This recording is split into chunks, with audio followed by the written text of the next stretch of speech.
Hello everyone, welcome to সোমস classroom. আমি তোমাদের Jeet sir. আজকে আমরা ক্লাস 11 এর যে টপিকটা নিয়ে আলোচনা করব সেটা তোমরা ব্যাকগ্রাউন্ড দেখে বুঝতে পারছো। আমরা 11 এর ছাত্রছাত্রীদের জন্য যে সাহিত্যের ইতিহাস সিরিজটা করাচ্ছিলাম, যেখানে আমরা ইতিমধ্যেই বাংলা সাহিত্যে প্রাচীন যুগ এবং মধ্যযুগের থেকে চর্যাপদ, শ্রীকৃষ্ণ কীর্তন এবং অনুবাদ সাহিত্য ধারা কুড়িয়ে ফেলেছি। আজকে সেই পর্বেরই চতুর্থ পর্ব অর্থাৎ মঙ্গল কাব্যধারা নিয়ে আলোচনা করব। সবার আগে বলবো, এই আলোচনাটা শুরু করার আগে যদি ভিডিওটা ভালো লেগে থাকে তাহলে অবশ্যই ভিডিওটিকে একটি লাইক করতে ভুলবে না। ভিডিওটা লাইকের পাশাপাশি যদি তোমাদের ভিডিওটা উপযোগী বলে মনে হয় তাহলে তোমাদের মূল্যবান মতামত কিন্তু কমেন্টে জানাতেও ভুলবে না। এছাড়াও তোমরা যদি মনে করে থাকো যে চ্যানেলটা কাজে দিচ্ছে তোমাদের, তাহলে কিন্তু অবশ্যই নতুন হয়ে থাকলে চ্যানেলটাকে সাবস্ক্রাইব করতেও ভুলবে না।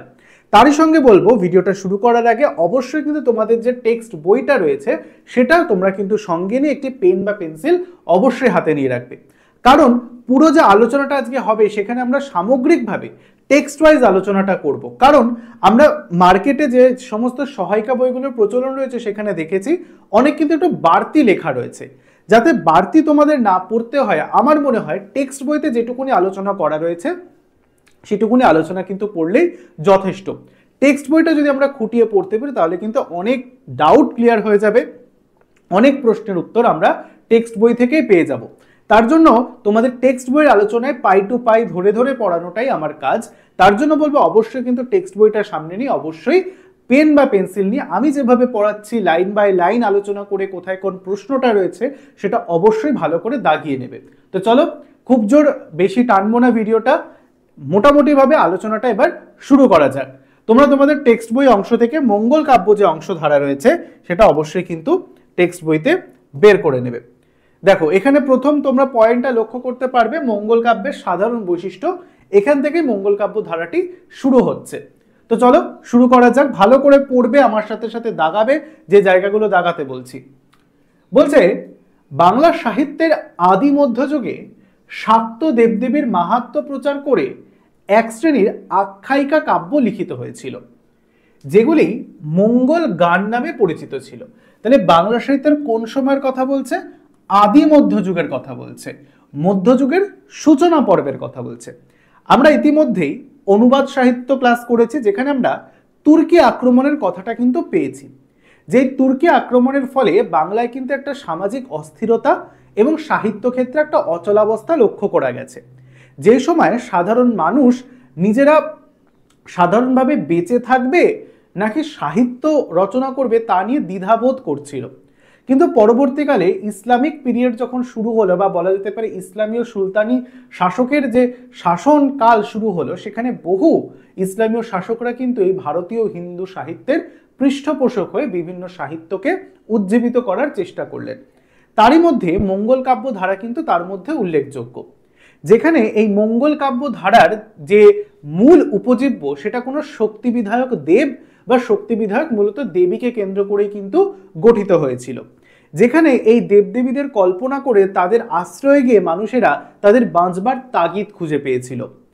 ইসলামীয় যুগে যে সময় মানুষ সাধারণত তুমুল অত্যাচার বা তীব্র দমনপীড়ন নীতির শিকার হচ্ছিল, সেই সময় তাদেরকে রক্ষাকর্ত্রী বা রক্ষাকর্তা হিসেবে এই সমস্ত মঙ্গল সূচক যে বা মঙ্গল কাব্যের যে দেবদেবীর আমরা কথা পাবো, যেমন মনসা দেবী, চণ্ডী, ধর্ম ঠাকুর, শীতলা প্রমুখ আঞ্চলিক দেবদেবীর এভাবে উৎপত্তি হয়েছে। বা এদের শরণাপন্ন হয়ে মানুষ এদের নামগান রচনা করে নিজেদেরকে বলা যেতে পারে সেই সমস্ত শাসন ভার থেকে যাতে তারা শক্তি পেতে পারে সেই শক্তির যোগান জুগিয়েছে এই সমস্ত মঙ্গল কাব্যগুলি। মাথায় রাখতে হবে, এই মঙ্গল কাব্যগুলির যেমন একটা দিক রয়েছে যে এগুলি বিভিন্ন শক্তি বিধায়ক দেব বা দেবীকে কেন্দ্র করে রচিত হয়েছে, তেমনি প্রত্যেকটা দেবদেবী কিন্তু মূলত অনার্য গোষ্ঠীভুক্ত। মাথায় রাখতে হবে, যারা আর্য গোষ্ঠীর নয়, ভারতের বিভিন্ন প্রাচীন জনগোষ্ঠীর মধ্যে থেকে এই সমস্ত দেবদেবীর উৎপত্তি হয়েছে, প্রত্যেকেই যেখানে অনার্য দেবী বলে বা অনার্য দেব বলে বিবেচিত হয়েছে। তো আদি মধ্যযুগে এই সমস্ত শক্তি বিধায়ক দেবদেবীদের নিয়ে এক বিশেষ প্রকার আখ্যায়িকা গান রচনা হয়েছে, যাকে মঙ্গল গান নামে প্রথমে অভিহিত করা হয়েছিল। প্রাচীন বাংলা সাহিত্য বিভিন্ন ধর্ম এবং উপধর্মকে কেন্দ্র করে রচিত হয়েছে। শৈব, শাক্ত, বৌদ্ধ, বৈষ্ণব প্রভাবে প্রভাবিত হয়ে কবিরা দেবতার যে প্রশস্তি গান রচনা করেছেন সেগুলি কালক্রমে মঙ্গল কাব্য নামে পরিচিত হয়েছে। তাহলে যে সমস্ত ধর্মীয় গীতিগুলি রচনা হয়েছিল যাদেরকে মঙ্গল গান বলা হচ্ছে, তার মধ্যে বিভিন্ন ধর্মের আমরা প্রভাব দেখতে পাচ্ছি। যেমন শৈব ধর্ম, অর্থাৎ কি যারা শিবের উপাসক হয় তাদের শৈব বলে। শাক্ত অর্থাৎ যারা শক্তি দেবীর, দেবী মা চণ্ডী, কালিকা প্রভৃতি দেবীর উপাসক হয়ে থাকেন তাদের শৈব। বৌদ্ধ ধর্মাবলম্বী গৌতম বুদ্ধের ধর্মে অনুসারীদের বলছে, এবং বৈষ্ণব অর্থাৎ বিষ্ণুর উপাসকদের বলা হচ্ছে। তো এই সমস্ত বিভিন্ন ধর্মকে কেন্দ্র করে যখন ভারতবর্ষে এক বিশেষ প্রকার ধর্ম শাখার উৎপত্তি হচ্ছিল, তখনই কিন্তু এই সমস্ত পালা গান বা আখ্যায়িকা গানগুলি মঙ্গল কাব্য নাম কালক্রমে ধীরে ধীরে রূপায়িত হলো। মঙ্গল শব্দটি মাহাত্ম্য প্রচারমূলক যে কোনো রচনা বোঝাতে ব্যবহৃত। তাহলে মঙ্গল শব্দটির অর্থ কি? মঙ্গল শব্দটির অর্থ, ভালো করে দাগাবে এই জায়গাটা, মঙ্গল শব্দটির অর্থ কোনো কিছুর মাহাত্ম্য প্রচারমূলক যে কোনো রচনা, সেক্ষেত্রে ব্যবহৃত হতো। কিসের মাহাত্ম্য? দেবদেবীদের নিজস্ব গুণকীর্তন, তাদের মাহাত্ম্যের কথা যেই কাব্যে বর্ণিত হচ্ছে সেই অর্থে মঙ্গল নামটি প্রযোজ্য হতো। তা সে চরিত সাহিত্যের ক্ষেত্রে, পৌরাণিক দেবদেবীর মাহাত্ম্য প্রচারমূলক সংস্কৃত পুরাণের অনুবাদের ক্ষেত্রে, এমনকি তীর্থ মাহাত্ম্যসূচক রচনার ক্ষেত্রেও ব্যবহৃত হতে দেখা যায়। খ্রিস্টীয় চতুর্দশ শতাব্দী থেকে মঙ্গল গান রচিত হয়ে আসলেও ব্যাপক প্রচারের কারণে সেই সময় ভাষা ছাদ পরবর্তীকালে লিপিকরদের হাতে অনেকটাই আর মূলানুগ থাকেনি। চতুর্দশ শতাব্দী থেকে এই মঙ্গল গানের উৎপত্তি হলেও পরবর্তীকালে এর যখন প্রচারটা আরও বেশি হয়, তখন তৎকালীন সময়ের আধুনিক যে সমস্ত বলা যেতে পারে কবিরা ছিলেন, তাদের হাতে এসে সেই মঙ্গল গানের ভাষা কিন্তু অনেকটা ভাবে পরিবর্তন হয়েছে। তাই মঙ্গল গান এবং মঙ্গল কাব্যের ভাষা কিন্তু অনেকটা আমরা পার্থক্য দেখতে পাই সময়ের পরিবর্তনের কারণে। বিভিন্ন যুগে বিভিন্ন পরিস্থিতির মুখোমুখি হয়ে বাংলাদেশের লৌকিক ও বহিরাগত বিভিন্ন ধর্মমতের যে সমবায় লক্ষ্য করা গেছে, মঙ্গল কাব্যে কোনো একটি বিশেষ সাম্প্রদায়িক ধর্মবিশ্বাসের পরিবর্তে তারই পরিচয় মেলে। তাই মঙ্গল কাব্য কোনো একটি বিশেষ দেব বা দেবীকে কেন্দ্র করে নয়। মঙ্গল কাব্য ভারতবর্ষের যেখানে যেরকম সময়ে বিভিন্ন পরিবেশের সৃষ্টি হয়েছে, সেই পরিবেশে সেই সমস্ত আঞ্চলিক দেবদেবীকে কেন্দ্র করেই কিন্তু মঙ্গল কাব্যগুলি রচিত হয়েছে। তাই মঙ্গল কাব্যের মধ্যে আমরা প্রধান কোনো একটি দেবী বা প্রধান কোনো একজন দেবকে কিন্তু পাবো না। আমরা বহু দেবদেবীর মঙ্গল কাব্য রচনা এই কারণেই পেয়ে থাকি যে বিভিন্ন সময় লৌকিক এবং বহিরাগত যে সমবায় বঙ্গদেশে ঘটেছে, তার কারণেই মঙ্গল কাব্যের এরকম রূপ পরিগ্রহ বা রূপ পরিবর্তন হয়েছে, বিভিন্নভাবে মঙ্গল কাব্যগুলি নিজেকে প্রতিকায়িত করেছে। এই গানগুলি দেবদেবীর পূজা বা উৎসব উপলক্ষে পরপর কয়েকদিন ধরে একটানা সুর তাল সহযোগে গাওয়া হতো। ঠিক আছে, এই গানগুলি কিভাবে গাওয়া হতো? এই গানগুলি যে দেবদেবীর স্তুতি বা বন্দনা বা আমরা মঙ্গল গান করছি, সেই দেবদেবীর পূজা বা উৎসব উপলক্ষে পরপর টানা কয়েকদিন ধরে সুর তাল সহযোগে গাওয়া হতো। মানুষ বিশ্বাস করত এই গান শুনলে নাকি মঙ্গল হয়। তাহলে মঙ্গল কাব্যের এই যে এরকম নাম মঙ্গল, তাই মঙ্গল নামকরণটা কেন করা হয়েছে? তার প্রথম কারণ হতে পারে যে যেহেতু এইগুলো কোনো দেবদেবীর পুজোর সময় তাদের মাহাত্ম্য প্রচারমূলক গানগুলি সুর তাল ছন্দ করে বেশ কয়েকটি দিন ধরে টানা গাওয়া হতো, এবং মানুষ মনে করতো যে এইসব গান শুনলে বা করলে জীবনে মঙ্গল সাধন হয়, তার জন্য এই কাব্যগুলিকে বা এই গানগুলিকে মঙ্গল গান নামকরণ করা হয়েছে। এটা হতে পারে। আবার অনেকে বলছে এক মঙ্গলবার থেকে আর এক মঙ্গলবার পর্যন্ত গানগুলি গীত হওয়ার রেওয়াজ ছিল, তার জন্যও হতে পারে এর নাম মঙ্গল কাব্য। দ্বিতীয় কারণ হিসেবে বলছে যেহেতু এক মঙ্গলবার থেকে আর এক মঙ্গলবার মানে এক টানা সপ্তাহ এরকম ভাবে 8 দিন গাওয়া হতো বলে একে অষ্টমঙ্গলা বা মঙ্গল কাব্যও বলা হচ্ছে, এক মঙ্গলবার থেকে আর এক মঙ্গলবার পর্যন্ত। বাংলার সামাজিক, পারিবারিক, রাজনৈতিক, অর্থনৈতিক ইতিহাস গানগুলিতে বিধৃত রয়েছে।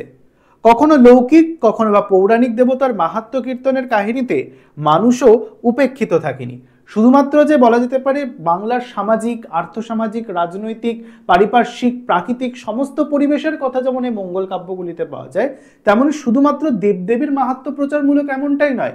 সাধারণ মানুষের জীবনগাথা, তাদের রোজনামচা, দিনের কথা, কিভাবে তারা জীবনযাপন করছে, তাদের সুখ দুঃখের কাহিনী, তাদের 12 মাসের কথা, তাদের রান্নাবান্নার কথা, তাদের খাওয়া দাওয়ার কথা, খাদ্যাভ্যাসের কথা, পোশাক পরিচ্ছদের কথা, সম্পূর্ণটা একটা সামাজিক দলিল বা সামাজিক চিত্র এই মঙ্গল কাব্যগুলি কিন্তু তুলে ধরছে তৎকালীন মধ্যযুগের বঙ্গদেশের। খুব খুব ভাইটাল এই মঙ্গল কাব্য জায়গাটা, ঠিক আছে? তাহলে যেগুলো বলছি খুব ভালো করে দাগাবে লাইনগুলো, আশা করছি স্পষ্ট বোঝা যাচ্ছে বিষয়টা, ঠিক আছে? চলে যাবো পরে। পঞ্চদশ শতাব্দী থেকেই মঙ্গল কাব্যগুলি রচনারীতি ও বিষয়বস্তুর পরিকল্পনার দিক থেকে নতুনত্ব হারিয়ে বৈশিষ্ট্যহীন হয়ে পড়ে। যেমন প্রতিটি মঙ্গল কাব্যের নায়কই, মানে যেটা পূর্বকালীন সময়ে চতুর্দশ শতাব্দীতে বিভিন্ন মঙ্গল কাব্যের বিভিন্ন রকম ফের দেখা যাচ্ছিল মূলত, সেটাই পঞ্চদশ শতাব্দী থেকে দেখা যাচ্ছে মঙ্গল কাব্যের প্লট পরিবর্তন হচ্ছে। কিছুটা তার বৈশিষ্ট্যগুলো না প্রাণহীন হয়ে পড়ছে, কারণ প্রত্যেকটা মঙ্গল কাব্যেই দেখা যাচ্ছে সেই কাহিনী বা ঘটনা বিন্যাসটা যেন একই ধাঁচের। কি না, সেখানে যেমন প্রতিটি মঙ্গল কাব্যের নায়কই স্বর্গভ্রষ্ট কোনো দেবশিশু।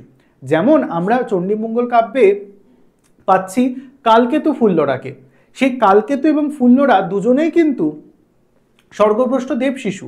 আবার আমরা পাচ্ছি মনসামঙ্গল কাব্যে হচ্ছে বেহুলা লক্ষিন্দর, তাকেও আমরা পাচ্ছি কিন্তু তারাও স্বর্গভ্রষ্ট দেবশিশু।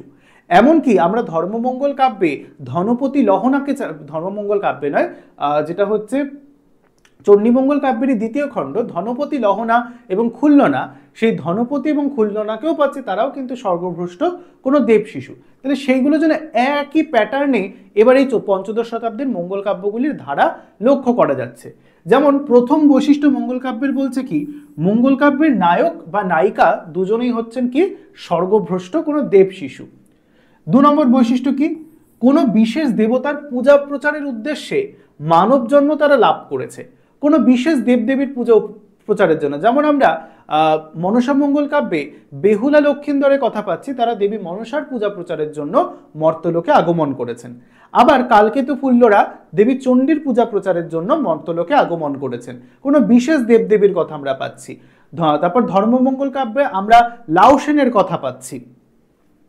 তেমন করেই প্রতিটি মঙ্গল কাব্যের সূচনায় গণেশ প্রমুখ পঞ্চদেবদেবীর বর্ণনা, এটা মাথায় রাখবে। এগুলো মঙ্গল কাব্যের বৈশিষ্ট্য। খুব এগুলো তো বড় প্রশ্ন তোমাদের এখন নেই, কিন্তু জেনে রাখার মতো বিষয়গুলো।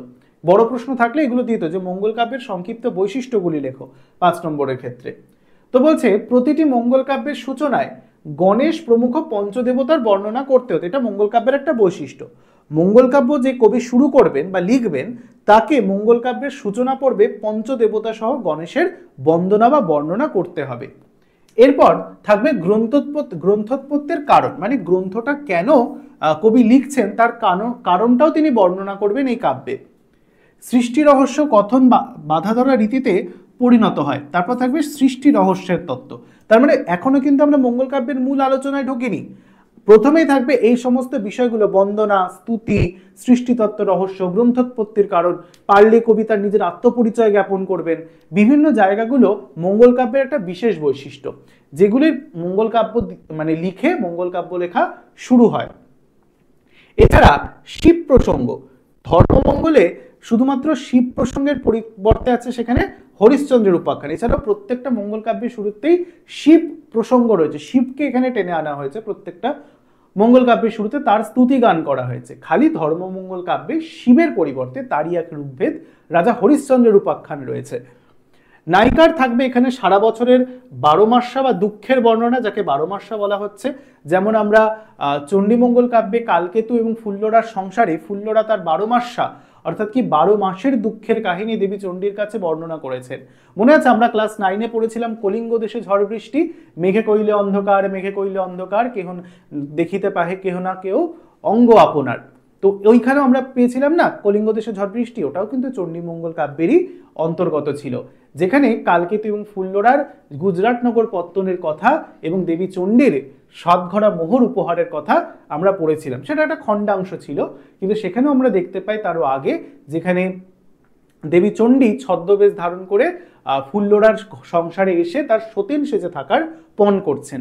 তখন এই সতীনকে তাড়ানোর উদ্দেশ্যেই ফুল্লরা কিন্তু তার 12 মাসের যে দুঃখের কাহিনী সেটা দেবীর সামনে তুলে ধরেছিলেন। ঠিক আছে, তাহলে সেটাই হচ্ছে নায়িকা সারা বছরের দুঃখের কাহিনী, যা 12 মাসা অর্থাৎ 12 মাসের দুঃখের কাহিনী। প্রত্যেকটা কিন্তু ইয়েতে মঙ্গল কাব্যের একটা কমন বৈশিষ্ট্য থাকবেই থাকবে। নারীদের প্রতিনিন্দা খুব ইম্পর্টেন্ট, যে কোনো নারী তার প্রতিনিন্দা করতে ব্যস্ত, এটা মঙ্গল কাব্যের একটা বিশেষ বৈশিষ্ট্য। ঠিক আছে, যেখানে ফুল্লরা তার স্বামী কালকেতুর নিন্দে করছে, আমরা দেখতে পাচ্ছি অন্নদা মঙ্গল কাব্যে যেখানে দেবী অন্নপূর্ণা তার স্বামী শিবের নিন্দা করছে। আবার দেখতে পাচ্ছি আমরা এদিকে মনসা মঙ্গল কাব্যে খুব একটা দেখা যায় না, তবুও সনকা তার স্বামী মানে চাঁদ সদাগরের নামে বেশ নিন্দামন্দ করছে, এগুলো কিন্তু আমরা মনসা মঙ্গল কাব্যেও দেখতে পাই। এছাড়াও থাকবে চৌতিসা, 9 নম্বর বৈশিষ্ট্য মঙ্গল কাব্যে। চৌতিসা মানে কি, বর্ণানুক্রমিকভাবে 34টি অক্ষরে দেবতাদের স্তব গান করে, এটাকে বলা হয় চৌতিসা। এছাড়াও থাকবে পক প্রণালী বা রন্ধন কার্যের বিবরণ, যেখানে কিভাবে রান্না করা হচ্ছে তৎকালীন সময়ে, বা নায়িকারা কিভাবে রান্না করছে, কি কি উপকরণ দিয়ে কিভাবে রান্না করছে, কি বাসনপত্র ব্যবহার করছেন, কাকে খাওয়াবেন, কি দিচ্ছেন, সম্পূর্ণ বর্ণনা কিন্তু এই রন্ধন প্রণালী হিসেবে মঙ্গল কাব্যে থাকবেই থাকবে। এটা মঙ্গল কাব্যের একটা বিশেষ বৈশিষ্ট্য। 11 নম্বর কি থাকবে, বিশ্বকর্মার শিল্প কৃতিত্বের বর্ণনা, যেমন আমরা মনসা মঙ্গল কাব্যে পাই চাঁদ সদাগর এর পুত্র লক্ষিন্দর এবং বেহুলার বিয়ের পর বাসর ঘর নির্মাণ করেছিলেন বিশ্বকর্মা, তাহলে এখানেও আমরা বিশ্বকর্মার একটা ইনফ্লুয়েন্স বা প্রভাব পাচ্ছি। এছাড়াও থাকবে বণিকদের সমুদ্র যাত্রার বর্ণনা, এগুলো না সব মঙ্গল কাব্যের বৈশিষ্ট্য। ঠিক আছে, বণিকদের সমুদ্র যাত্রার বর্ণনার কথা থাকবে, সদাগরের উপকূলে বাণিজ্য তরী ভাসানোর প্রসঙ্গ থাকবে, জন্মান্তর বাদ থাকবে, যে একই জন্ম আগেও ছিল এবারও হয়েছে, প্রহেলিকা বা ধাঁধার উল্লেখ থাকবে, এখানে মাথায় রাখতে হবে বিভিন্ন রকমের। ঠিক আছে, যুদ্ধ বর্ণনা থাকবে, যদিও বা যুদ্ধ বর্ণনা একমাত্র ধর্মমঙ্গল কাব্যেই আছে। এছাড়াও দেবী যার পূজা প্রচারের জন্য আসবেন, যিনি পূজা পেতে চাইছেন, যেমন চণ্ডী বা মনসা, তারা কি করবেন, বিভিন্ন জড়তি বা বৃদ্ধাত বেশ ধারণ করে নায়ক নায়িকাকে ছলনা করবেন এবং তাদেরকে পরবর্তীকালে রক্ষাও করবেন, যেটা আমরা পেয়েছি চণ্ডীমঙ্গল কাব্যে। দেবী স্বর্ণগধিকার রূপ ধরে প্রথমে এসেছিলেন, তারপর এক সুন্দরী রমণীর নারী রূপ পরিগ্রহ করেছিলেন, এবং সেভাবেই যেমন কালকেতুকে বিপদেও ফেলেছেন, তেমনভাবে কিন্তু কালকেতুকে বিপদ থেকে রক্ষাও করেছিলেন।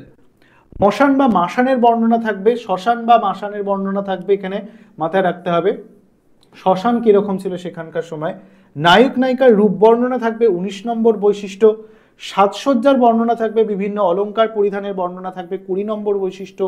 নগর বর্ণনা থাকবে 21 নম্বর বৈশিষ্ট্য, যেমন চম্পক নগরীর কথা পাই আমরা মনসা মঙ্গল কাব্যে, গুজরাট নগরীর কথা পাই চণ্ডীমঙ্গল কাব্যে। তারপর দেবতার বিরুদ্ধে 22 নম্বর বৈশিষ্ট্য, দেবতার বিরুদ্ধে বিদ্রোহীকে দেবতার পদতলে নতিশীর্ষ করার প্রসঙ্গ, যে কোনো যদি দেবতার বিদ্রোহ করা হয়, কোনো দেবদেবীর যদি অমান্য করা হয়, তাহলে দেব বা দেবী তিনি কি করতে পারেন, সেই ব্যক্তিকে নিজের পদতলে নামিয়ে আনতে পারলেন। যেমনভাবে দেবী মনসা ঠিক করেছিলেন চাঁদ সদাগরকে, চাঁদ সদাগর মোটেই পুজো করবেন না দেবী মনসার, আর এদিকে দেবী মনসা চাঁদ সদাগরের দ্বারাই নিজের পুজো প্রচলন করবেন, তার জন্য তিনি যা নয় তাই করেছেন। ঠিক আছে, তো সেভাবেই নিজের পদতলে নতশিষ্য করার প্রসঙ্গ। আমরা দৈবকার যে হনুমানের কৃতিত্ব পাচ্ছি, যেখানে আমরা চণ্ডীমঙ্গল কাব্যের যেটা কলিঙ্গ দেশে ঝড় বৃষ্টি অংশ পড়েছিলাম, যেখানে বলেছিল না ভাঙিয়া খান খান করে বীর হনুমান। ঠিক আছে, হনুমান প্রসঙ্গ পাবো আমরা ওখানে। বিশ্বকর্মার অবতারণার কথা পাবো, জ্যোতিষশাস্ত্র, নানা কুসংস্কার, ভক্ষ ভোজ্য সামাজিক উৎসব অনুষ্ঠান প্রসঙ্গ ইত্যাদি প্রায় প্রতিটি মঙ্গল কাব্যেই অনিবার্যভাবে এই বৈশিষ্ট্যগুলো পঞ্চদশ শতকে দেখা গেল। তাহলে প্রায় দেখতে পাচ্ছি আমরা 24, 25, 28, 30টা মতো বৈশিষ্ট্য তৎকালীন বা পঞ্চদশ শতকের মঙ্গল কাব্যগুলির মধ্যে কিন্তু পরিস্ফুট হচ্ছে। তাহলে এই সমস্ত বর্ণনায় কিন্তু প্রত্যেকটা মঙ্গল কাব্যে থাকবে, এই সমস্ত বৈশিষ্ট্য প্রত্যেকটা মঙ্গল কাব্যের অনিবার্য বৈশিষ্ট্য হিসেবে বিবেচিত হবে। পরবর্তীতে মঙ্গল গানগুলির মধ্যে সর্পদেবী মনসার মহিম, এবার আমরা মনসা মঙ্গল কাব্যের দিকে আস্তে আস্তে ঢুকছি। মনে রাখবে এই প্রত্যেকটা মঙ্গল কাব্যের প্রাচীন কবি, বিখ্যাত কবি বা প্রধান কবি এবং বিভিন্ন কবিদের রচিত যে কাব্যগুলো আছে তার নামগুলো মাথায় রাখতে হবে। প্রথম কবি এবং প্রধান কবি, এছাড়া কাব্যগুলি কে কে রচনা করেছেন এবং কাব্যগুলির নাম, এই কটা মাথায় রাখলে প্রত্যেকটা মঙ্গল কাব্য থেকে যথেষ্ট। এই টেক্সটের মধ্যেই পাবো, আলোচনা সাপেক্ষে অবশ্যই দাগিয়ে নেবে জিনিসটা। কি বলছে, মঙ্গল গানগুলির মধ্যে সর্পদেবী মনসার মহিমা ও পূজা প্রচারের উদ্দেশ্যে রচিত মনসা মঙ্গল কাব্যধারাই প্রাচীনতম বলে সিদ্ধান্ত নেওয়া হয়েছে। তাহলে মঙ্গল কাব্য ধারার সব থেকে প্রাচীনতম মঙ্গল কাব্য কোনটি? এটা তো সপ্তদশ শতকের বলা হচ্ছে প্রায়, ঠিক আছে। তাহলে এই মঙ্গল কাব্য ধারার সর্বপ্রাচীন মঙ্গল কাব্য হচ্ছে মনসা মঙ্গল কাব্য। এটা একটা শর্ট কোশ্চেন, অবশ্যই দাগাবে যে মঙ্গল কাব্য ধারার মধ্যে সব থেকে প্রাচীন মঙ্গল কাব্য কোনটি, সেটি হচ্ছে মনসা মঙ্গল কাব্যই হচ্ছে মঙ্গল কাব্য ধারার সর্বপ্রাচীন মঙ্গল কাব্য। চৈতন্য পূর্বযুগে মনসা মঙ্গলের কবি হিসেবে এই কাব্যধারার প্রাচীনতম কবি হলেন হরিদত্ত, বা অনেকে কানা হরিদত্তও বলে থাকে, ঠিক আছে। তাহলে চৈতন্য পূর্বযুগের হওয়ায় মনসা মঙ্গল কাব্যধারার প্রাচীনতম কবি, স্টার মার্ক করে রাখবে। তাহলে মনসা মঙ্গল কাব্যধারার প্রাচীনতম এবং প্রথম কবি হিসেবে কাদের ধরা হচ্ছে? কানা হরিদত্তকে ধরা হচ্ছে। এছাড়াও রয়েছেন বিজয়গুপ্ত, বিপ্রদাস পিপিলাই এবং নারায়ণ দেবের নামও উল্লেখযোগ্য। এনারাও কিন্তু মনসা মঙ্গল কাব্যই রচনা করেছেন, যার মধ্যে থেকে আমরা প্রাচীন কবি হিসেবে কবি কানা হরিদত্তকে পাচ্ছি। মাথায় রাখবে ভালো করে। তাহলে যদি প্রশ্ন করে মনসা মঙ্গল কাব্যধারার প্রাচীন কবিকে, মনসা মঙ্গল কাব্যধারার প্রাচীন কবি হলেন কবি হরিদত্ত বা কানা হরিদত্ত। এছাড়াও পরবর্তীকালে রয়েছেন বিজয়গুপ্ত, বিপ্রদাস পিপিলাই, নারায়ণ দেব, ঠিক আছে, প্রমুখ ব্যক্তিরা, কেতকাদাস ক্ষেমানন্দ এনারা রয়েছেন, জগজ্জীবন ঘোষাল এনারা আরো পরে আসছেন। বাংলা সাহিত্যের মনসা মঙ্গল কাব্যের প্রচলন যেমন প্রাচীন তেমনই কিন্তু ব্যাপক। শতাধিক কবি চাঁদ সদাগর বেহুলা মনসার কাহিনী নিয়ে মনসা মঙ্গল কাব্য রচনা করেছেন। বহু কবি, শতাধিক, 100-রও বেশি জন কবি এই যে কাহিনী বা প্লট অর্থাৎ চাঁদ সদাগর, মনসা এবং বেহুলার যে উপাখ্যান সেটা নিয়ে মনসা মঙ্গল কাব্য রচনা করেছেন। কিন্তু খুব মুষ্টিমেয় গুটি কয়েক লোকজনই কিন্তু বা গুটি কয়েক কবিরাই কিন্তু শ্রেষ্ঠত্বের দাবি রেখেছেন। এর সঙ্গে আমরা উল্লেখ পাই হরিবংশ ও উষা অনিরুদ্ধের পৌরাণিক কাহিনী যাদের সঙ্গে যুক্ত হয়েছে। উষা অনিরুদ্ধ হচ্ছে ওই সাব্রষ্ট, বেহুলা এবং লক্ষিন্দর, ঠিক আছে। এই উষা অনিরুদ্ধ, উষা হচ্ছে বেহুলা, অনিরুদ্ধ হচ্ছে লক্ষিন্দর। চৈতন্য পরবর্তী যুগের মনসা মঙ্গলের কবিদের মধ্যে রয়েছেন কেতকাদাস ক্ষেমানন্দ, আচ্ছা এটা এখানে হবে না, কেতকাদাস ক্ষেমানন্দ, দ্বিজবংশী দাস, জীবন মৈত্র প্রমুখরা। তাহলে চৈতন্য পূর্ব যুগের, আমরা আগে অনুবাদ সাহিত্য ধারায় যুগ বিভাজন করেছি যে মধ্যযুগকে চৈতন্য যুগ, চৈতন্য সমসাময়িক এবং চৈতন্য পরবর্তী যুগে বিভাজন করা হচ্ছে। তাহলে চৈতন্য পূর্ব যুগের কবিরা হচ্ছেন কানা হরিদত্ত, বিজয়গুপ্ত, বিপ্রদাস পিপিলাই, নারায়ণ দেব, এবং চৈতন্য পরবর্তী ধারার কবি হচ্ছেন কেতকাদাস ক্ষেমানন্দ, দ্বিজবংশী দাস এবং জীবন কৃষ্ণ মৈত্র। এটা শর্টে আসে যে ধরো দিয়ে দিল একজন চৈতন্য পূর্ববর্তী যুগের মনসা মঙ্গল ধারার কবির নাম উল্লেখ করো, 4টা অপশন দিয়ে দিল, যার মধ্যে একজন দিয়ে দিল বিজয়গুপ্ত, তাহলে তার নামটা তোমাকে টিক আউট করতে হবে। মঙ্গল কাব্যগুলির মধ্যে সবচেয়ে জনপ্রিয় কাব্যের নাম কোথাও পদ্মপুরাণ, কোথাও মনসার ভাসান, আবার কোথাও মনসার জাগরণ। তাহলে মনসা মঙ্গল কাব্যধারার যে নামগুলি প্রচলন আছে তার মধ্যে পদ্মপুরাণ, মনসা ভাসান এবং মনসার জাগরণ, এই নামগুলি কিন্তু বিশেষভাবে মনসা মঙ্গল কাব্যের উল্লেখযোগ্য। সবগুলোই কিন্তু মনসা মঙ্গল, কিন্তু এক একজন কবি এক একটা নাম রেখেছেন। কেউ বলছেন মনসার ভাসান, কেউ বলছে মনসা জাগরণ, কেউ বলছে পদ্মপুরাণ বা কেউ বলছেন পদ্মা পুরাণ। এভাবে বাঙালির অনমনীয় পুরুষাকার যে দৈব শক্তিকে প্রতিহত করতে পারে তার আশ্চর্য কাহিনী মনসা মঙ্গল কাব্যে স্থান পেয়েছে। যেমন আমরা এই যে আশ্চর্য পুরুষ চরিত্রের কথা পাই এখানে চাঁদ সদাগরের কথা, যে তিনি কিভাবে মানে বলা যেতে পারে সেই ক্রূর দৈবী শক্তি মনসাকে পরাজিত করার চেষ্টা করছেন এবং তার সামনে কোনো মতেই নত স্বীকার করবেন না, এর গুরুত্ব বা এই যে একটা বীর পৌরুষের কাহিনী মনসা মঙ্গল কাব্যে যথেষ্টভাবে পাওয়া যায়। এবং যেখানে নায়ক হিসেবে মানে আমরা যাকে পাচ্ছি চাঁদ সদাগর, তিনি কিন্তু যথেষ্ট দৃঢ় পৌরুষত্বের পরিচয় রেখেছেন আমাদের সামনে। মনসা মঙ্গলের কবিদের রচনায় সূক্ষ্ম বাস্তব দৃষ্টিভঙ্গি, লৌকিক সাহিত্যের বর্ণনার বিশিষ্টতা, হাস্যরস, ভৌগোলিক জ্ঞান, শাস্ত্রজ্ঞান মূর্ত হয়ে উঠেছে। মনসা মঙ্গলের পরেই চণ্ডীমঙ্গলের কথা উল্লেখযোগ্য। এবার আমরা চণ্ডীমঙ্গলে ঢুকছি আস্তে আস্তে। দেবী চণ্ডীর মাহাত্ম্য প্রচারমূলক এই কাব্যধারার আদি কবি হচ্ছেন মানিক দত্ত। যেমন আমরা মনসা মঙ্গল কাব্যে কাকে পেলাম আদি কবি হিসেবে কানা হরিদত্তকে, তেমন চণ্ডীমঙ্গল কাব্যধারার আদি কবি হচ্ছেন মানিক দত্ত। এটা কিন্তু দাগাবে, খুব ইম্পর্টেন্ট জায়গা। চণ্ডীমঙ্গল কাব্যের আদি কবি কে? কবি মানিক দত্ত। খ্রিস্টীয় 4র্দশ শতাব্দীতে যিনি বর্তমান ছিলেন। কবি কঙ্কন মুকুন্দ চক্রবর্তী লিখেছেন, মানিক দত্তের আমি করিল অভিনয়, যাহা হইতে হইল গীত পথ পরিচয়। তাহলে চণ্ডীমঙ্গল কাব্যধারার যিনি শ্রেষ্ঠ কবি তাহলে যিনি হচ্ছেন আদি কবি, যেমন মনসামঙ্গল কাব্যধারার আদি কবি, মনে রাখবে আমি যেগুলো বলছি খাতায় নোট ডাউন করো, মনসামঙ্গল কাব্যধারার আদি কবি হলেন কবি কানাহরি দত্ত বা হরিদত্ত, এবং শ্রেষ্ঠ কবি কারো কারো মতে বিজয়গুপ্ত, কারো কারো মতে নারায়ণ দেব। ঠিক আছে, দুটো অপশনে থাকলে যেটা লিখবে সেটাই ঠিক হবে, কিন্তু দুজনই শ্রেষ্ঠ কবি হিসেবে বিবেচিত, বিজয়গুপ্ত এবং নারায়ণ দেব। তেমনি চণ্ডীমঙ্গল কাব্যধারার আদি কবি হলেন কবি মানিক দত্ত এবং শ্রেষ্ঠ কবি হলেন কবিকঙ্কন মুকুন্দরাম চক্রবর্তী। তা শ্রেষ্ঠ কবি হয়েও মুকুন্দরাম চক্রবর্তী কিন্তু তার পূর্ববর্তী কবি মানিক দত্তকে তার কাব্যে স্মরণ করতে ভোলেননি। তিনি তার কাব্যের সূচনাতে লিখেছেন কি? লিখেছেন, মানিক দত্তরে আমি করিল এ বিনয়। মানিক দত্তকে তিনি বিনয় করে সম্মান জানিয়ে যাহা হইতে হইল গীত পথ পরিচয়। অর্থাৎ এই মানিক দত্তকে অবলম্বন করেই পরবর্তীকালে চণ্ডীমঙ্গলের কাব্যধারা বিকশিত হয়েছিল। তাই চণ্ডীমঙ্গল কাব্যধারার শ্রেষ্ঠ কবি কবিকঙ্কন মুকুন্দরাম চক্রবর্তী বা মুকুন্দ চক্রবর্তী। রাম বলাটা ভুল, কারণ কবি তার নিজের নামের পরিচয় রাম বলেননি, মুকুন্দ চক্রবর্তী কিন্তু কবি মানিক দত্তকে স্মরণ করতে ভোলেননি তার কাব্যে। অনুমিত হয় যে তিনি মালদহ অঞ্চলের কবি, তারই রচনাধারা অনুসরণ করে এই কাব্যধারার শ্রেষ্ঠ কবি। তাহলে এই কাব্যধারা কাকি? এই মানিক দত্তকে অবলম্বন করে এই কাব্যধারার শ্রেষ্ঠ কবি মুকুন্দরাম চক্রবর্তীর আত্মপ্রকাশ হয়েছিল। খুব ইম্পর্টেন্ট জায়গাটা, দাগাবে এই লাইনটা খুব ভালো করে। তার আদি বসতি ছিল বর্ধমান জেলার, কার আদিবাসী? আদি বসতির কথা বলছে।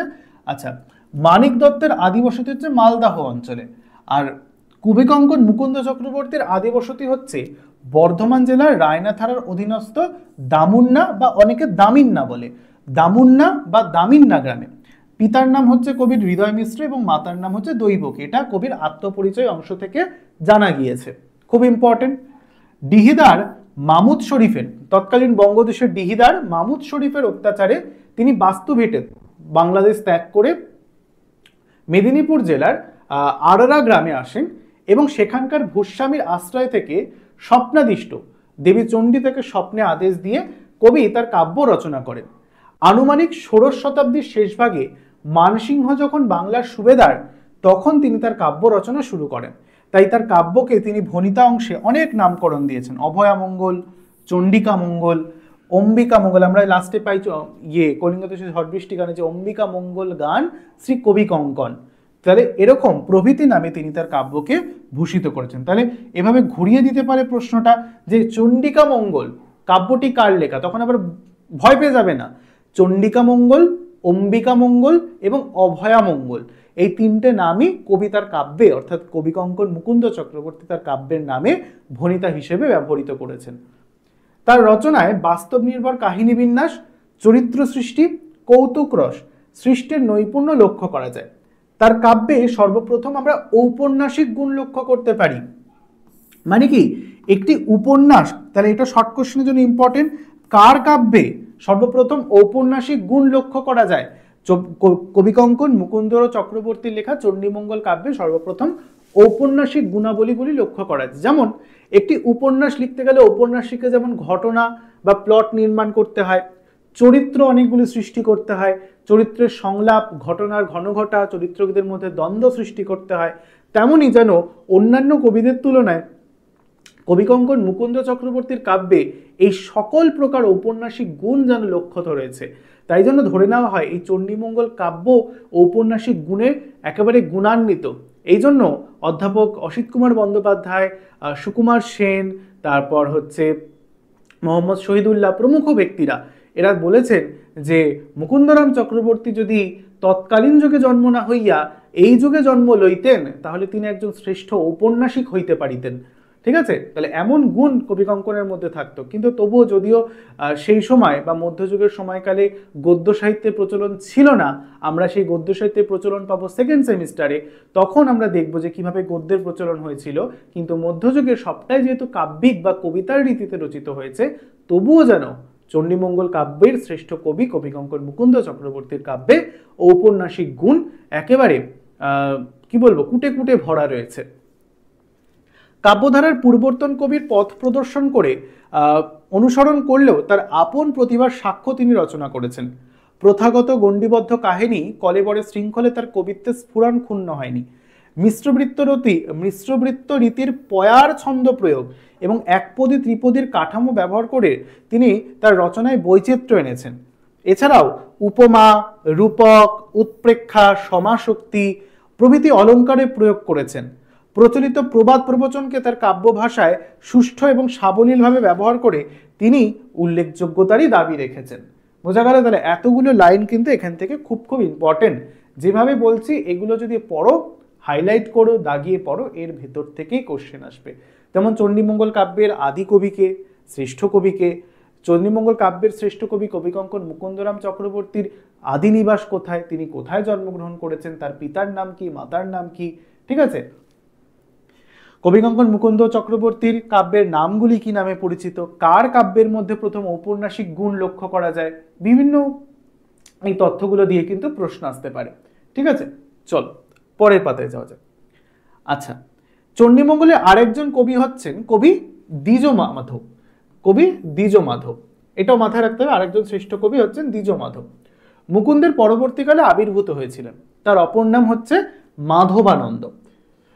তার গ্রন্থের নাম হচ্ছে শারদাচরিত, খুব ইম্পর্টেন্ট, মাথায় রাখতে হবে। যেমন কবিকঙ্কন মুকুন্দ চক্রবর্তীর কাব্যের নাম অভয়ামঙ্গল, চণ্ডিকা মঙ্গল, অম্বিকা মঙ্গল, তেমনি মুকুন্দ চক্রবর্তীর পরবর্তী আরেকজন শ্রেষ্ঠ কবি দ্বিজ মাধবের লেখা কাব্যের নাম শারদা মঙ্গল। গ্রন্থটি আনুমানিক 1579 থেকে 1644 খ্রিস্টাব্দের মধ্যে রচিত। বাংলা মঙ্গল কাব্যের ইতিহাসকার ডক্টর আশুতোষ ভট্টাচার্যের ভাষায় আনুমানিক সঙ্গতি রক্ষা করিয়া পূর্ণাঙ্গ চরিত্র সৃষ্টির এমন মৌলিক প্রয়াস তাহার পূর্বে আর খুব বেশি কবি দেখাইতে পারেন নাই। তার পুঁথি কেবলমাত্র পূর্ববঙ্গ, বিশেষত চট্টগ্রাম অঞ্চল থেকে আবিষ্কৃত হয়েছে। পশ্চিমবঙ্গের সপ্তগ্রাম থেকে চলে গিয়ে সম্ভবত তিনি পূর্ববঙ্গে বসতি স্থাপন করেছিলেন এবং সেখানে তার রচনা অনুসরণে চণ্ডীমঙ্গলের একটি নির্দিষ্ট ধারার সৃষ্টি হয়েছিল। এবার চণ্ডীমঙ্গলের দুটি খণ্ড, এবার সংক্ষেপে একটা কাহিনী বিন্যাস বলছে। চণ্ডীমঙ্গলে তাহলে কটি খণ্ড বা কাহিনী লক্ষ্য করা যায়? দুটি। প্রথমটির নাম হচ্ছে আখেটিক খণ্ড এবং দ্বিতীয়টির নাম হচ্ছে বণিক খণ্ড। যেখানে আখেটিক খণ্ডের মধ্যে আমরা কার কথা পাচ্ছি? আমরা পাচ্ছি কালকেতু এবং ফুল্লরার কথা, যেটাকে আমরা ব্যাধ খণ্ড বলে থাকি। ঠিক আছে, মাথায় রাখবে। আখেটিক খণ্ডকে অনেকে ব্যাধ খণ্ড বলে থাকে। আবার যেটা হচ্ছে বণিক খণ্ড, যেখানে আমরা পাচ্ছি কি চণ্ডীমঙ্গল কাব্যধারার ধনপতি লহন এবং খুল্লনার উপাখ্যান। আখেটিক খণ্ডের, যেটাকে ধনপতির উপাখ্যানও বলা হয়ে থাকে। আখেটিক খণ্ডের নায়ক হচ্ছে ব্যাধ কালকেতু এবং বণিক খণ্ডের নায়ক হচ্ছে ধনপতি সদাগর। দুটি কাহিনীর সঙ্গে সেভাবে কোনো পারস্পরিক সম্পর্ক নেই। দুটো কাহিনী সম্পূর্ণরূপেই ভিন্ন দুটো কাহিনী, কিন্তু দুটো কাহিনীর মধ্যে সেই দেবী চণ্ডীর মাহাত্ম্য প্রচার এবং তার পূজা প্রচারের কাহিনী কিন্তু বর্ণিত হয়েছে। উভয় খণ্ডেই দেবী চণ্ডীর মহিমা কীর্তিত হলেও তার স্বরূপ আবার দুই কাব্যে কিন্তু দুই রকম, মাথায় রাখতে হবে এটা। প্রথম খণ্ডে তিনি হচ্ছেন পশুকুলের অধিষ্ঠাত্রী দেবী, অর্থাৎ প্রথম খণ্ডে কালকেতু ফুল্লরার উপাখ্যানে যেই দেবী চণ্ডীকে আমরা পাই তিনি হচ্ছেন পশুকুলের অধিষ্ঠাত্রী দেবী, পশুদের রক্ষা করার দেবী। কারণ আমরা জানি যে কালকেতু যেহেতু ব্যাধ, সে যেহেতু শিকার করে, তাই বনের পশুরা তার শিকারের উপদ্রবে খুব অতিষ্ঠ হয়ে দেবী মা চণ্ডীর কাছে প্রার্থনা করেছিল এবং তাই জন্যই মা চণ্ডী তার বনের পশুদের রক্ষা করার জন্যই কালকেতুকে এবং ফুল্লরাকে ওইভাবে পথ প্রদর্শন করেছিলেন। এবং দ্বিতীয় খণ্ডে আমরা যে দেবীর চণ্ডীর কথা পাই তিনি হচ্ছেন হারানো জিনিস খুঁজে পাওয়ার দেবী। এটা মাথায় রাখতে হবে। তাহলে এই পার্টটা খুব ইম্পর্টেন্ট, খুব ভালো করে দাগিয়ে রাখবে এই পার্টটা।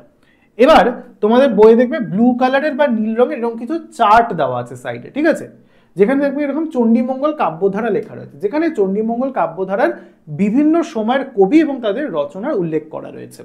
যেমন ষোড়শ শতাব্দীর কবি মানিক দত্তের চণ্ডীমঙ্গল, দ্বিজ মাধব রচিত মঙ্গলচণ্ডীর গীত কাব্যের নাম এবং কে লিখেছেন, ধরো ঘুরিয়ে দিল মঙ্গলচণ্ডীর গীত কাব্যটি কার লেখা, এবার তুমি তখন লিখে দেবে মঙ্গলচণ্ডী, যেখানে চণ্ডী মানে সেখানেই কবিকঙ্কন চক্রবর্তী।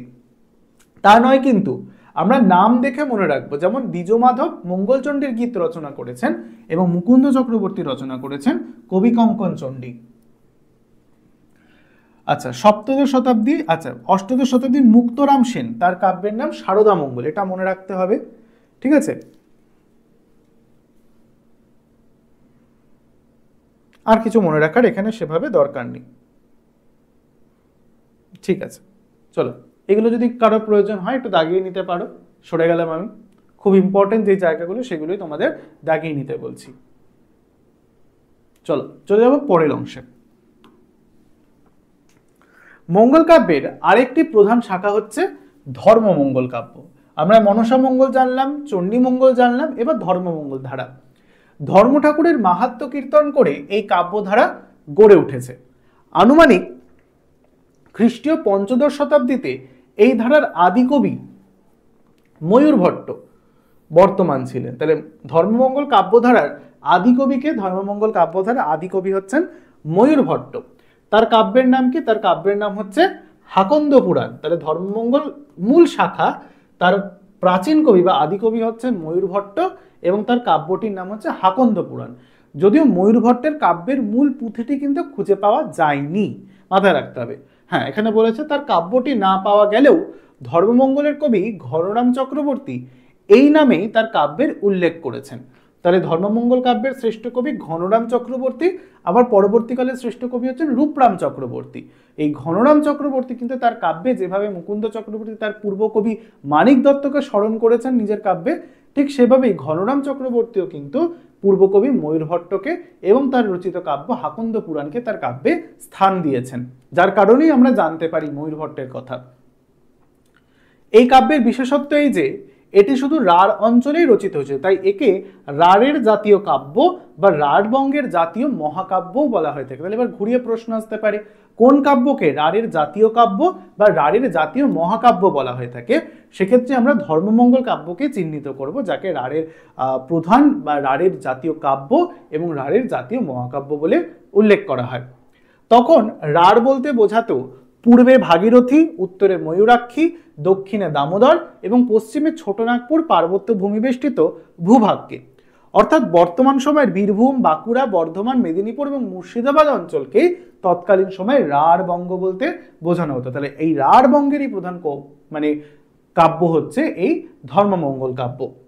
এই অঞ্চলের ধর্মমত, আচার পদ্ধতি, রাষ্ট্রিক ও সামাজিক ইতিহাস ধর্মমঙ্গল কাব্যে ফুটে উঠেছে।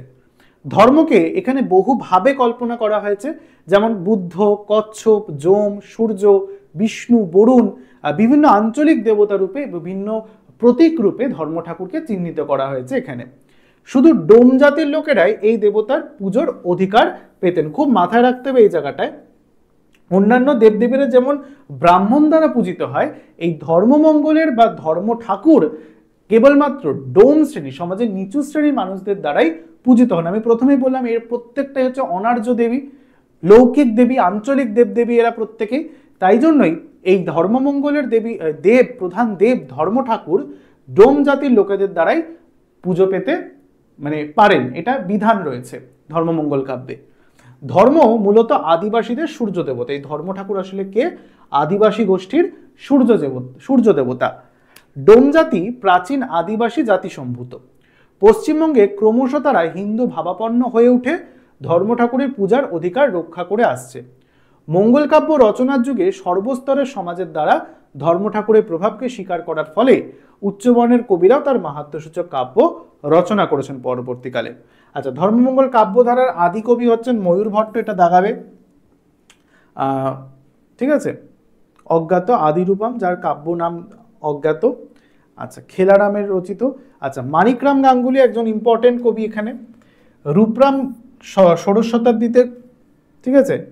এছাড়াও রয়েছে রূপরাম চক্রবর্তী গেল, এরপরে ঘনরাম চক্রবর্তী, এই যে ঘনরাম চক্রবর্তী, ঠিক আছে।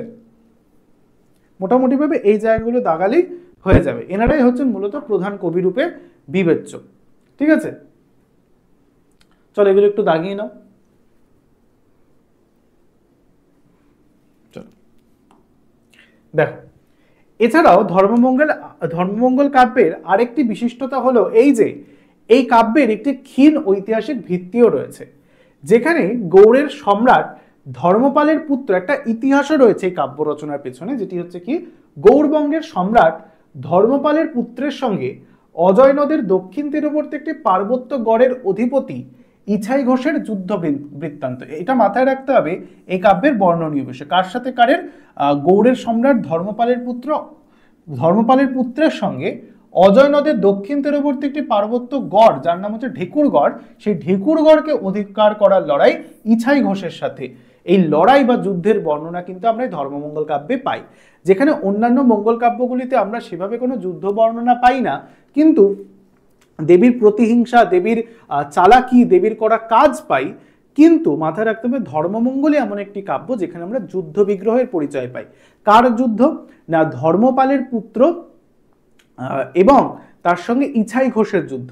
কোন অঞ্চলকে? ঢেকুরগড় অঞ্চলকে কেন্দ্র করে বা সেই অঞ্চল দখলকে কেন্দ্র করে তাদের মধ্যে যুদ্ধের বর্ণনা পাই।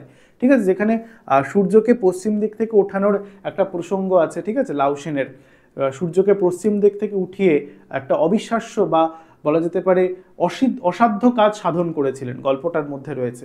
যারা ধর্মমঙ্গল পড়তে চায়, ধর্মমঙ্গল কাব্য সাহিত্যের ইতিহাস বই পড়লে অবশ্যই পাবে। এই গড়ের নাম হচ্ছে ঢেকুরগড় বা ঢেকুরপালা। এই ঢেকুরপালা মানে অনেকগুলি পালা, 13টি পালায় ধর্মমঙ্গল কাব্য রচিত হয়েছে, যার মধ্যে একটি পার্ট হচ্ছে ঢেকুরপালা। এই ঢেকুরপালা হচ্ছে এখানে যুদ্ধের বর্ণনা করা হয়েছে, যেখানে ঢেকুরগড়কে কেন্দ্র করে ধর্মপালের সাথে ইছাই ঘোষের যুদ্ধ বর্ণনা করা হয়েছে। পরে ইছাই ঘোষ যার নাম পরিবর্তন করে রাখেন ত্রিষষ্ঠীগড়। ঠিক আছে, এই যখন ইছাই ঘোষ যুদ্ধে জয়লাভ করেন, এই ঢেকুরগড়ের নাম তিনি পরিবর্তন করে রাখলেন ত্রিষষ্ঠীগড়। ধর্মমঙ্গল কাব্যের নায়ক হচ্ছেন লাউসেন, মাথায় রাখতে হবে। ইনি গৌড়ের এক সামন্তরাজ কর্ণসেনের পুত্র। তার রাজধানীর নাম ময়নানগর, যা বর্তমানে বাঁকুড়া জেলার অন্তর্গত। এই ময়নানগর বর্তমানে এখনো রয়েছে। যদি বীরভূম বাঁকুড়া থেকে কেউ দেখে থাকো তাহলে অবশ্যই এই জায়গাটা দেখে এসো। অষ্টাদশ শতাব্দীতে মঙ্গল কাব্যগুলির ওপর থেকে দেবদেবীর প্রতি ভক্তি দূর হয়ে ঐতিহাসিক বিষয়বস্তু গুরুত্ব পেতে শুরু করে। এই সময় রায়গুণাকুর ভারতচন্দ্র তার পৃষ্ঠপোষক কৃষ্ণচন্দ্রের বংশগৌরব প্রচার করতে অন্নদা মঙ্গল কাব্য রচনা করলেন। তাহলে এখানের মধ্যে আমাদের ধর্মমঙ্গল কাব্যধারা শেষ হচ্ছে, এখান থেকে আমাদের অন্নদা মঙ্গল কাব্যধারার সূচনা হচ্ছে, যেখানে ষোড়শ শতাব্দী সপ্তদশ শতাব্দী পর্যন্ত বিভিন্ন মঙ্গল কাব্যগুলির মধ্যে আমরা দেবদেবীর প্রাধান্যকে দেখতে পাচ্ছিলাম। কিন্তু অষ্টাদশ শতাব্দীতে যখন একটু নূতন ধারার সূচনা হচ্ছে, আধুনিক যুগের সূচনা হচ্ছে, সেই সময় ধর্মমঙ্গল কাব্যের একটুখানি ঘটনা বা প্লটের পরিবর্তন হলো। সেইখান থেকে বা সেই সময় থেকে ধর্মমঙ্গল কাব্যের প্রধান উপযোগ্য হিসেবে দেবদেবীরা তো রয়েছেন, কিন্তু তাদের প্রাধান্যটা কমে গিয়ে সাধারণ মানুষদের ঘটনা বা বিভিন্ন ঐতিহাসিক পৌরাণিক ঘটনা কিন্তু প্রাধান্য লাভ করতে শুরু করলো। এই সময়ের একজন বিশিষ্ট কবি হচ্ছেন ভারতচন্দ্র রায়গুণাকর, যিনি কৃষ্ণনগরের রাজা মহারাজ কৃষ্ণচন্দ্রের সভাপতি ছিলেন। সভাপতি বলবো না, খুব ভুল বললাম, সভা কবি ছিলেন। ঠিক আছে, আমরা এখন গোপাল ভাঁড় সিরিজটা দেখি, গোপাল ভাঁড় দেখায় সোনিয়ার চ্যানেলে, ওইখানে দেখবে একজন কবি এভাবে বসে থাকে, ওই কবি হচ্ছেন ভারতচন্দ্র রায়গুণাকর, কৃষ্ণচন্দ্রের সভা কবি। তিনি নূতন মঙ্গল, একটা নূতন ধাঁচের মঙ্গল কাব্য রচনা করলেন, যার নাম হচ্ছে অন্নদা মঙ্গল কাব্য। কে লিখেছেন? রায়গুণাকর ভারতচন্দ্র। কার পৃষ্ঠপোষকতায়? মহারাজ কৃষ্ণচন্দ্রের পৃষ্ঠপোষকতায়। এই সময় বর্গীর আক্রমণের বৃত্তান্ত অবলম্বন করে কবি গঙ্গারাম তার মহারাষ্ট্র পুরাণ গ্রন্থটিও রচনা করেছেন বর্গী আক্রমণকে কেন্দ্র করে। ঠিক আছে, মহারাষ্ট্র পুরাণ কার লেখা? কবি গঙ্গারামের লেখা। ঠিক আছে, কিকে কেন্দ্র করে? বর্গী আক্রমণকে কেন্দ্র করে। ভারতচন্দ্র রায় 1712 থেকে 1760 ছাড়া খ্রিস্টাব্দের মধ্যে হাওড়া জেলার ভুরসুট পরগনার পোড়ো গ্রামে জন্মগ্রহণ করেন। তার পিতার নাম হচ্ছে নগেন্দ্র নারায়ণ রায়। অষ্টাদশ শতাব্দীতে মঙ্গল কাব্যের মধ্যে ইনি শ্রেষ্ঠ কবি। কার কথা বলছি? ভারতচন্দ্র রায়গুণাকর অষ্টাদশ শতাব্দীর শ্রেষ্ঠ মঙ্গল কাব্যের কবি রূপে বিবেচিত। সম্পত্তির বিবাদের কারণে তাকে স্বগৃহ পরিত্যাগ করে বিভিন্ন স্থানে থাকতে হয়। হুগলি জেলার দেবানন্দপুর নিবাসী রামচন্দ্র মুন্সির আশ্রয়ে থাকার সময় ইনি ফার্সি ভাষা শিক্ষা গ্রহণ করেন, অর্থাৎ ভারতচন্দ্র রায়গুণাকরের কথা বলছে। পুরুষোত্তম ধামে বাস করার সময় তিনি কিছুদিন সন্ন্যাস জীবন স্থাপন করেন, কিন্তু পরে সংসারী হন।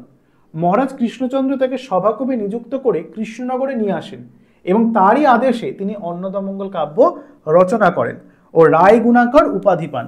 ভারতচন্দ্রের নাম ছিল ভারতচন্দ্র দেব। পরবর্তীকালে তিনি রায়গুণাকর উপাধি কৃষ্ণচন্দ্রের কাছ থেকে পেয়েছিলেন। মহারাজের কুলদেবতা অন্নদার মাহাত্ম্য প্রচারমূলক কাব্যই হচ্ছে অন্নদা মঙ্গল কাব্য। কৃষ্ণচন্দ্রের কুলদেবী অন্নদা মঙ্গল কাব্যের প্রধান অধিষ্ঠাত্রী দেবী। কাব্যের 3টি অংশ। প্রথম অংশে রয়েছে হরিহরের কাহিনী, দ্বিতীয় অংশের নাম হচ্ছে বিদ্যাসুন্দর কাহিনী এবং তৃতীয় অংশ রয়েছে মানসিংহের কাহিনী। খুব ইম্পর্টেন্ট, এটা কিন্তু অন্য ডিফারেন্ট অন্নদামঙ্গল, এটা দেবী অন্নপূর্ণার কিন্তু কাহিনী মাহাত্ম্য প্রচারমূলক নয়, ঠিক আছে। তিনি তার কাব্যে অন্তর্মুখী ভাব গভীরতার বদলে, এটা ইম্পর্টেন্ট, কটি ভাগ রয়েছে, 3টে ভাগ রয়েছে এবং 3টে ভাগের নাম অবশ্যই কিন্তু পড়তে হবে। তিনি তার কাব্যে অন্তর্মুখী ভাব গভীরতার বদলে বহির্মুখী শব্দবিন্যাস নৈপুণ্যকেই প্রাধান্য দিয়েছেন। তার কাব্যে সমসাময়িক সমাজের রুচির প্রতিফলন সার্থকভাবে তাই ঘটেছে। তার রচিত অন্যান্য গ্রন্থের মধ্যে রয়েছে বিদ্যাসুন্দর, রসমঞ্জরি, সত্যপীরের কথা, নাগাষ্টক প্রভৃতি গ্রন্থে ভারতচন্দ্র রায়গুণাকরী কিন্তু রচনা করেছেন। বাংলা সাহিত্যের প্রথম নাগরিক কবির সম্মান, তাহলে শর্ট কোশ্চেন আসতে পারে, বাংলা সাহিত্যের প্রথম নাগরিক কবির সম্মান কার প্রাপ্য? বাংলা সাহিত্যের প্রথম নাগরিক কবির সম্মান প্রাপ্য এই ভারতচন্দ্র রায়গুণাকরেরই। ভাষার লালিত্যে, ছন্দ, অলঙ্কার প্রয়োগের নৈপুণ্যে ও চরিত্র চিত্রণের দক্ষতায় তিনি বাংলা কাব্যে নতুন সুষমার প্রবর্তন করেছিলেন। তাই জন্যই তাকে অন্নদামঙ্গল শ্রেষ্ঠ কবির পাশাপাশি তৎকালীন সময়ের মঙ্গল কাব্যধারার, অষ্টাদশ শতাব্দীর মঙ্গল কাব্যধারার শ্রেষ্ঠ কবি রূপেও কিন্তু বিবেচনা করা হয়ে থাকে। বোঝা গেল এই পার্টটা? চলো এবার আমরা দুটো পার্ট জেনে নেব, কালিকা মঙ্গল এবং বা বিদ্যাসুন্দর কাব্য। অষ্টাদশ শতকের সৃষ্টি আরো একটি অনবদ্য মঙ্গল কাব্য সৃষ্টি হচ্ছে কালিকা মঙ্গল, মানে দেবী কালীর উপাখ্যান। আমরা যেখানে চণ্ডী, মনসা, ধর্ম, অন্নদার কথা পেলাম, এবার দেবী কালীর প্রসঙ্গ পাচ্ছি। অষ্টাদশ শতকের সৃষ্টি কালিকা মঙ্গল কাব্যধারায় মধ্যযুগের মঙ্গল কাব্যেরই আবার অনুসরণ দেখা যাচ্ছে, যেখানে মঙ্গল কাব্য ধারার যে একটা গতানুগতিক প্লট, আমরা বৈশিষ্ট্য 22-23টা পড়লাম, সেই বৈশিষ্ট্যগুলো যেমনভাবে দেখা যাচ্ছিল ঠিক তেমনটা যেন ব্রেক বা ওই ধারাটাকে একটু ভাঙলো কে না, অন্নদামঙ্গল কাব্য ভারতচন্দ্র রায়গুণাকরের। কিন্তু সেই সময়েরই রচিত কালিকা মঙ্গল কাব্যে যেন ঠিক আবার অষ্টাদশ শতাব্দীর বদলে সেই প্রাচীন মধ্যযুগের পঞ্চদশ ষোড়শ শতকেরই বৈশিষ্ট্য দেখা যাচ্ছে কালিকা মঙ্গল কাব্যে। দেবী কালিকার মাহাত্ম্য বর্ণনামূলক এই কাব্যধারায় বিদ্যা এবং সুন্দর, এটা একটা প্রণয়ের কাহিনী, ঠিক আছে, প্রেমের কাহিনী, এটা একটা বিদ্যা এবং সুন্দরের প্রণয়জ আকর্ষণ এবং তাদের পরিণতির কাহিনী রূপলাভ করেছে, যেখানে দেবীর কালিকার কথা তো রয়েছে, দেবী কালীর উপাখ্যান তো রয়েছে, কিন্তু এখানে একটি প্রেমগাথারও আশ্রয় করা হয়েছে, যেখানে বিদ্যা এবং সুন্দরের প্রেমের কথা বলা হয়েছে। তাই জন্য এর এক নাম কালিকা মঙ্গল, একই সাথে বিদ্যাসুন্দর কাব্য নামেও পরিচিত। আধুনিক সময়ে রচিত হওয়ায় কাব্যে যেমন নাগরিকতার স্পর্শ এসেছে, দেবমহিমাও সেখানে একটু ক্ষুণ্ণ হয়েছে। অন্তরের আবেগ ধর্ম ছেড়ে কবিরা বাইরের অলঙ্করণে যত্নশীল থেকেছেন। বিদ্যাসুন্দর উপাখ্যান মূলত উত্তর পশ্চিম ভারতের কাহিনী। কাশ্মীরের কবি বিলহনের লেখা সংস্কৃত খণ্ডকাব্য চৌর পাঞ্চাশিকার আদর্শে কাব্যটি রচিত হয়েছে। তবে বিদ্যাসুন্দর কাহিনীতে যে ধর্মীয় প্রসঙ্গ আছে তা চৌর পাঞ্চাশিকায় কিন্তু নেই। বাংলায় ষোড়শ শতাব্দী থেকে বিদ্যাসুন্দর কাহিনীর সূত্রপাত। এই পাঁচালী রচনা প্রথম কবি দ্বিজ শ্রীধর, তাহলে এই যে কালিকা মঙ্গল বা বিদ্যাসুন্দর কাব্য, তার প্রথম কবি হচ্ছেন কে? দ্বিজ শ্রীধর, মাথায় রাখতে হবে। সপ্তদশ শতাব্দীতে কৃষ্ণরাম দাস, প্রাণরাম কবিবল্লভ, সাবিরিদ খান এবং অষ্টাদশ শতাব্দীতে কবি কঙ্ক, বলরাম চক্রবর্তী, গোবিন্দ দাস, ভারতচন্দ্র রায়গুণাকর, রাধাকান্ত মিশ্র, রামপ্রসাদ সেন প্রমুখ বিদ্যাসুন্দরের কাহিনী রচনা করেছেন। কবি ভারতচন্দ্র রায় বিদ্যাসুন্দরের উপাখ্যানের সর্বশ্রেষ্ঠ কবি। তাহলে বিদ্যাসুন্দর বা কালিকা মঙ্গলের সর্বশ্রেষ্ঠ কবিকে? কবি ভারতচন্দ্র রায়। তার কাব্যের নাম হচ্ছে অন্নদামঙ্গল, এটা মাথায় রাখবে, এটা আবার ডিফারেন্ট অন্নদামঙ্গল, ঠিক আছে।